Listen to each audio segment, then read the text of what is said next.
চলো আজ শিখে নিই একটা golden preposition rule with almost zero exception, যার কোনো ব্যতিক্রম নেই। প্রেপোজিশনের পর সবসময় নাউন হয়। এবার এটা একটা সিঙ্গেল ওয়ার্ড নাউন হতে পারে অথবা গ্রুপ অফ ওয়ার্ডস হতে পারে, পার্ট অফ সেন্টেন্স, যেটা একটা সিঙ্গেল নাউন হিসাবে কাজ করছে।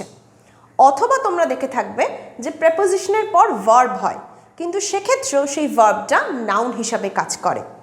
যে সমস্ত ভার্ব নাউন হিসাবে কাজ করে তাদের আমরা বলবো জেরেন্ড। জেরেন্ডের সম্বন্ধে ডিটেলস ভিডিও অলরেডি রয়েছে চ্যানেলে, দেখে নিও। এই সেন্টেন্সটা দেখে চলো উদাহরণ হিসাবে।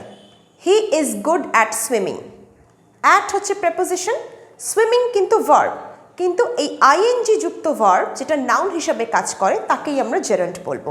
তাহলে সুইমিংটা এখানে নাউন, অ্যাট প্রেপোজিশনের পর সুইমিং নাউন। তাহলে এই রুলটার ব্যতিক্রম হলো না, রুলটা ফলো করলো, he is good at swimming. তাহলে এরকম আরও ইংলিশ ল্যাঙ্গুয়েজ রিলেটেড ভিডিও পেতে চ্যানেলটা সাবস্ক্রাইব করো, ফেসবুক পেজটা লাইক ফলো করো।